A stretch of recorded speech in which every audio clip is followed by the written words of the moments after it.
Cavadeos présente.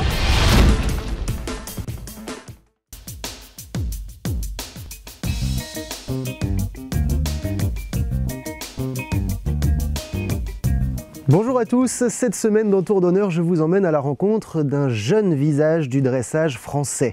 Elle a fait ses premiers pas en Coupe du Monde l'année dernière, elle est vice-championne de France cette année au mois de septembre à Saumur et elle remportait la semaine dernière la reprise libre lors de l'étape du Grand National de Saint-Lô. Je veux bien sûr parler de Claire Gosselin qui nous reçoit chez elle au haras de Lauture dans les Yvelines. Mais avant d'aller la retrouver, je vous propose que l'on parte en Allemagne, direction Stuttgart pour aller suivre la 4e étape de la Coupe du Monde de saut d'obstacle. Sourire aux lèvres, Kevin Stott quitte la piste du barrage. La victoire n'est pas encore acquise, mais il vient de s'installer en tête de l'épreuve Coupe du Monde, devant les 9 des 11 barragistes déjà passés. Marcus Henning avait pourtant mis la barre assez haute avec Noltes Kuchengerl, pris toutes les options et bouclé en 42 secondes 67. Kevin Stott et Silvana HDC prennent exemple, accélèrent et concluent en 42 secondes 66. Ni Christian Allman ni Pénélope Le Prévost, ici à l'image avec Nayana, réussissent à faire mieux. Avec 13 points, Pénélope termine à la 11e place. Kevin Stott s'octroie la victoire 3 jours après avoir soufflé ses 32 bougies et reçoit en cadeau une Mercedes. Cerise sur le gâteau, Kevin prend la tête du circuit Coupe du Monde à égalité avec Sergio Alvarez Moya. Claire, bonjour. Bonjour. Merci de nous recevoir ici au haras de Lauture. Alors, finalement, ce haras, c'est un peu là où tu as grandi, là où tu t'es formé, c'est ça? Oui, complètement. Ici, donc, ça a été acheté par ma mère en 91. Donc moi, j'avais 6 ans, j'étais toute petite. Et ma mère a commencé l'activité élevage. Et ensuite, j'ai eu la chance de monter du coup les poulains, étant très jeune, les poulains de la maison. Et puis, de fil en aiguille, on connaît un peu la suite, Caramel, tout ça. Lisel d'abord, puis Caramel ensuite. Il y en a eu d'autres avant et il y en aura d'autres après. Au départ, c'était vraiment 100% élevage. Ma mère ne faisait que ça. Et moi, quand je suis arrivée, donc après ma formation à Saumur, il y a 4 ans maintenant, j'ai commencé à créer une activité propriétaire, prise de chevaux en pension, travail, valorisation de jeunes chevaux, enseignement aussi, en vue d'aller en compétition pour des cavaliers amateurs. Et maintenant, c'est l'orientation que prend plus la structure. Tout ça, c'est en train de grandir, de changer. On voit qu'il y a des travaux ici. Tu es en plein changement. Voilà, ouais. On est complètement en plein changement puisque la structure s'agrandit. On n'avait pas de manège jusqu'ici, donc là c'était le projet pour l'année 2012 qui va se finaliser début d'année 2013. On fait des box en plus pour pouvoir accueillir plus de clients puisqu'aujourd'hui on est un petit peu complet et c'est un peu la crise du logement l'hiver.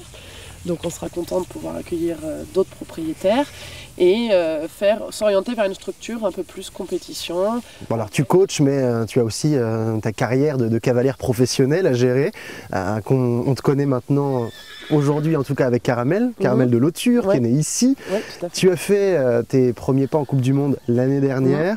Comment est-ce que tu te sens toi aujourd'hui justement dans ta progression de cavalière professionnelle? Où est-ce que tu te situes dans tout ça? Au début. Je me situe complètement au début. C'est vrai que Lisel m'a permis de faire le Grand Prix avec peu de prétention, mais au moins ça m'a formé à enchaîner un peu l'épreuve.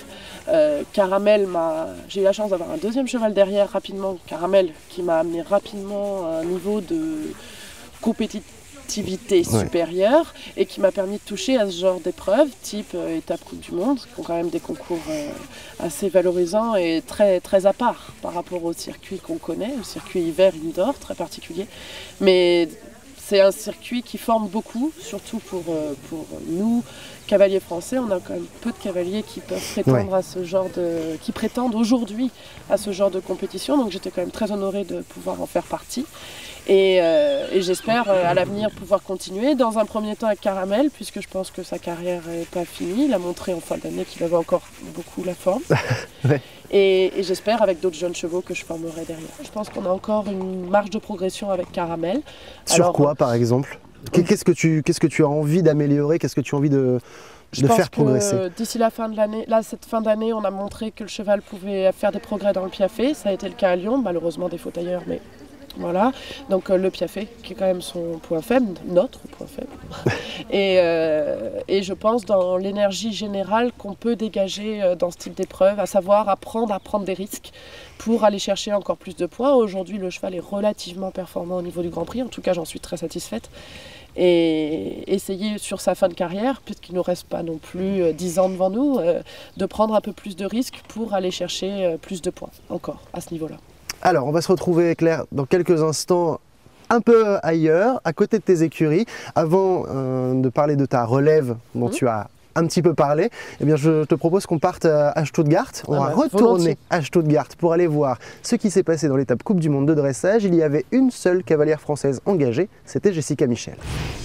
Et on dirait bien que Jessica Michel prend goût au circuit Coupe du Monde. Très applaudie par le public allemand, la Française semble heureuse en sortie de piste et elle peut l'être puisqu'elle améliore d'une place son classement de Lyon pour terminer ici à la 8e place. Sa note augmente aussi légèrement, 73,475%.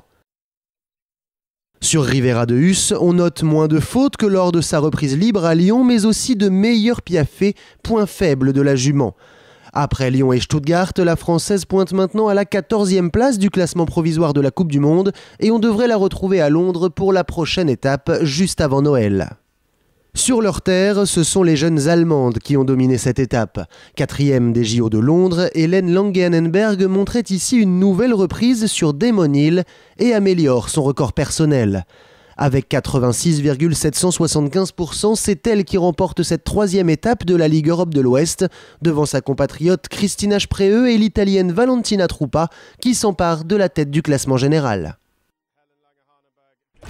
Alors Claire, pour toi il y a eu Lyon cette année en étape Coupe du Monde. Je voudrais savoir si tu as d'autres étapes de prévues déjà dans ton programme, parce que c'est vrai qu'avec Caramel, il doit aussi assurer sa carrière de reproducteur, donc c'est peut-être pas très évident l'hiver. Bah, les années précédentes, disons qu'on ne l'avait pas remis à la reproduction, enfin on ne l'avait pas remis à la congélation, donc du coup c'était gérable. Cette année, on a décidé, parce qu'on n'avait plus aucune dose, de le remettre à la congélation, au prélèvement. Et donc du coup se pose le souci que je ne vais pas l'avoir pendant presque un mois. 3 semaines et demie. Donc là, je vais le perdre au mois de décembre. Au mois de décembre, pour le récupérer, je pense, entre le 15 et le 20. L'année dernière, j'avais pu faire Amsterdam en janvier.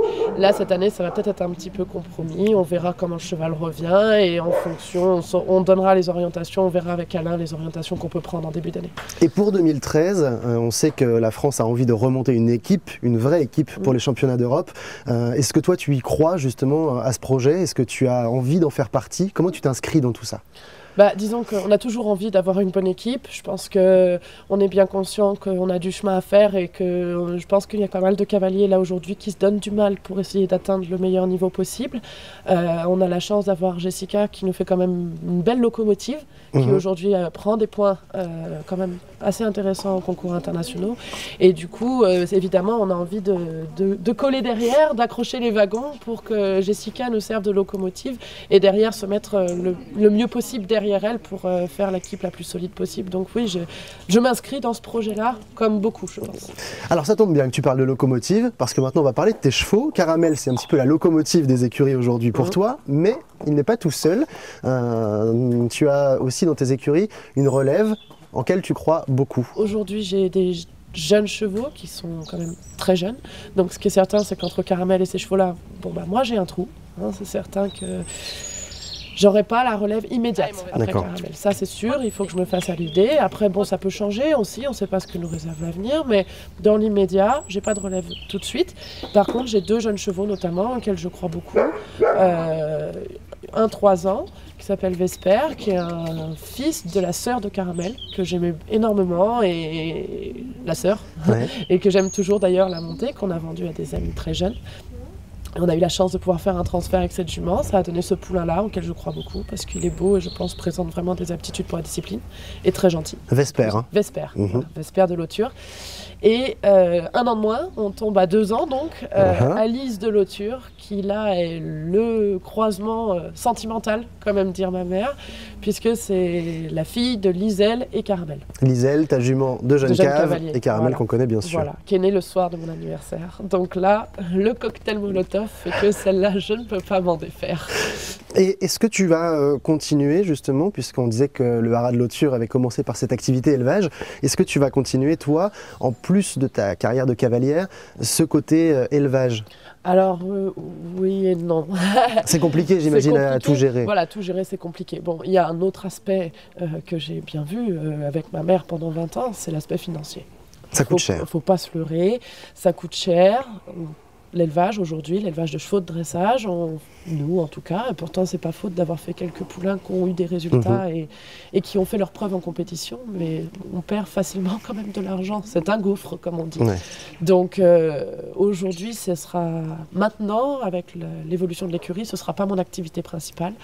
Maintenant, ce qui est certain, c'est que j'ai très envie que le nom de l'élevage perdure, donc je me réserverai évidemment le droit, sûrement pas tous les ans, mais de faire tous les 2-3 ans un poulain maison. Merci beaucoup Claire de nous avoir reçus ici. Vous. J'étais ravie. Et puis on se retrouve très bientôt. Oui, merci beaucoup.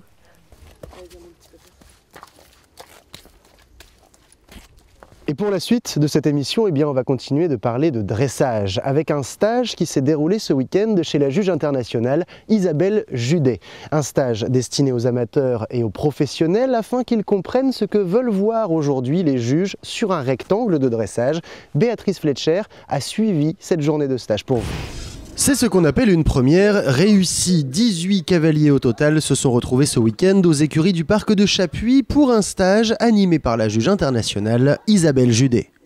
Je sais exactement ce que les juges attendent d'une présentation, quel que soit le niveau, que ce soit une reprise de niveau D ou une reprise allant jusqu'aux reprises A. On s'aperçoit que très souvent, les problèmes sont bien au-delà de juste quelques problèmes de présentation, mais que les cavaliers ne savent pas exactement ce que veut voir le juge quand il s'agit de l'allure dans laquelle ils doivent être, de la vitesse dans laquelle ils doivent être, de l'activité, de choses comme ça qui finalement, on s'aperçoit, sont l'alpha et l'oméga de la présentation des reprises de dressage. Une équitation plus légère, plus dynamique, où il faut trouver une meilleure locomotion et la vitesse adaptée, c'est dans ce sens que va la discipline aujourd'hui. Le travail des bases est donc essentiel, quel que soit le niveau, pour être en phase avec ce qu'attendent les juges.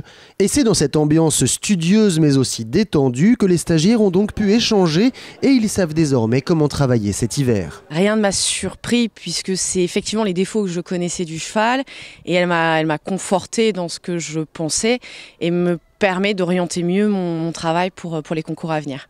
Elle m'a donné des exercices de travail qui vont être parfaits pour pouvoir améliorer les chevaux pour l'hiver. C'était m'apporter d'autres exercices pour mieux travailler, mais c'était parfait. C'était exactement ce qu'il fallait me dire. Un autre stage est d'ores et déjà programmé au même endroit le 16 décembre prochain, mais Isabelle Judet n'exclut pas de reproduire l'initiative dans d'autres régions de France. Et c'est maintenant la fin de cette émission ici au haras de Lauture. On se retrouve évidemment la semaine prochaine pour un nouveau numéro de Tour d'honneur. Mais bien sûr, on se quitte avec le zapping. Ciao à tous et à la semaine prochaine.